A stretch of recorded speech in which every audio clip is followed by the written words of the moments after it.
Hello again everybody, thank you for joining me, Adam, here at the Eden Audio YouTube channel.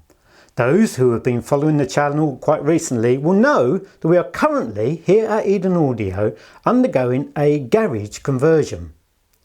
What we are currently doing is converting and renovating this garage to an audio hi-fi listening room. The progress has been slow, but I did make a little upload on Friday, a little short, where I showed you that the work that a plasterer had done when he came in on Friday. The lad's name who came in to do the plastering for me was called Joseph French, and I must say I think he did an absolutely fantastic job in doing the plastering for me. A very nice, polite young man who's based in Taunton here in Somerset. So if there's anybody in the Taunton area here in the UK, as I say, in Somerset, that's looking for a good, nice, polite young man to do their plastering for them, I recommend you give JCF Plasterings a little shout out. He's done a really good job, really pleased with that. Now, those of you who saw the upload that I made on Friday, as I say, it's in the short section of mine, it's just one of those quick 60 seconds video, you will have noticed that when he did the plastering colour has changed quite a lot. When a plasterer first plasters a wall, you'll notice that the colour of the plaster is a very dark brown. The reason for this is because the plaster has a lot of water in it, so we have to wait a few days for the plaster to actually dry.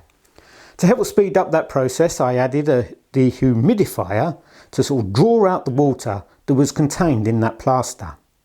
Then, after a few days, you will notice that the plaster actually begins to change colour.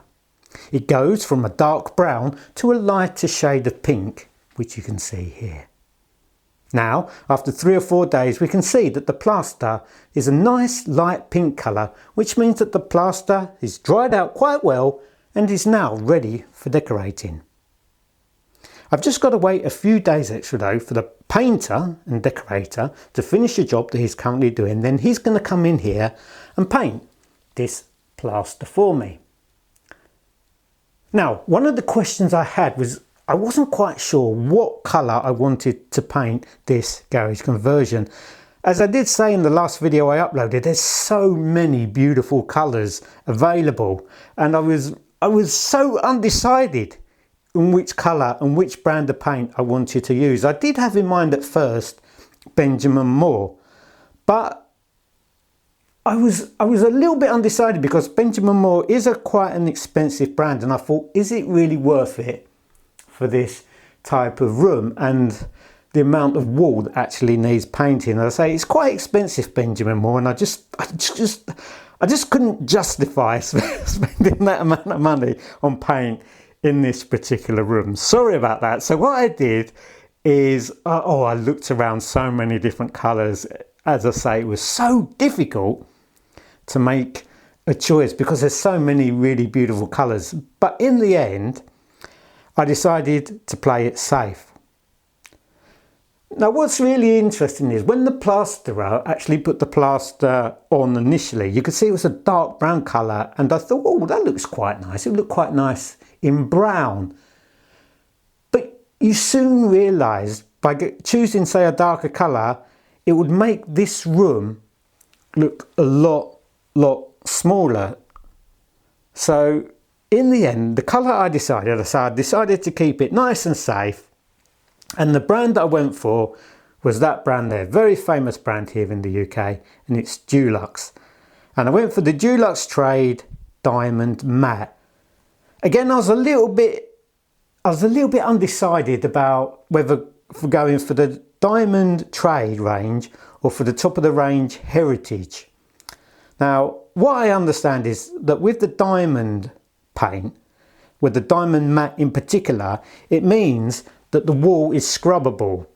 In other words, if you put a little mark on it or there's a stain or anything like that, you can actually clean the wall. As if you know anything about paint, you will know that it used to be quite difficult to clean a matte finish.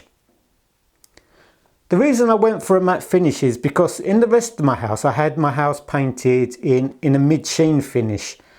And it's a nice finish mid-sheen, but sometimes to me, it looks a little bit too shiny. sometimes when the light catches it, you can see more of the imperfections in the wall. So what I decided after doing a bit of research was to go for this diamond matte finish from Dulux.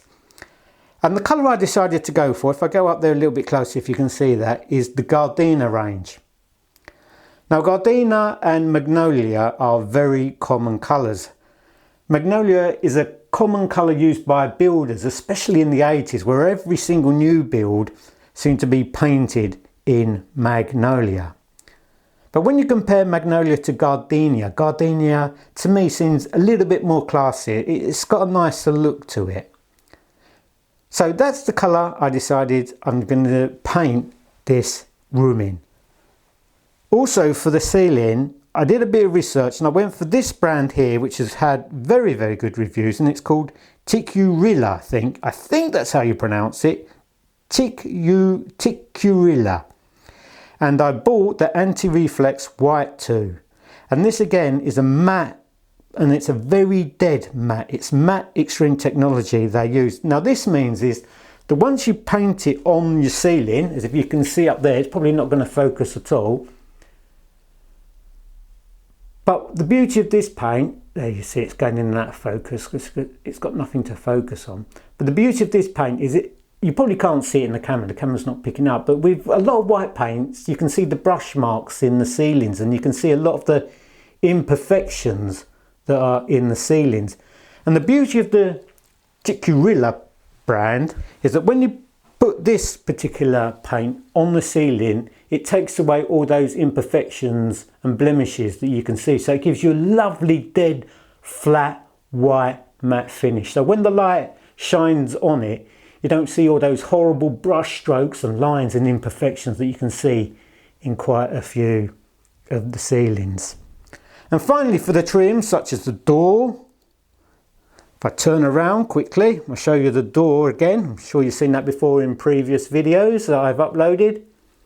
That is going to be painted in Johnstones paint. Again, it's a paint that's very, very highly regarded. I'm going to quickly show you it here.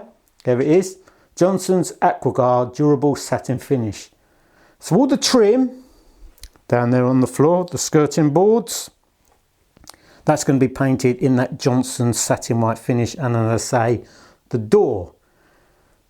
So I think once it's all been painted by the decorator, I think he's coming in next week or maybe at the end of this week. These are the paints that I've decided to buy. I hope I've bought enough. I must say, he told me to buy 2.5 litres of each one. To me, it doesn't look a particularly big tin. I don't know about you. What do you think? It looks a little bit on the small side to me, but that's what he told me to buy, and that's what I bought. And I hope once it's all been painted, it's going to look absolutely fan-dabby-doo-dah.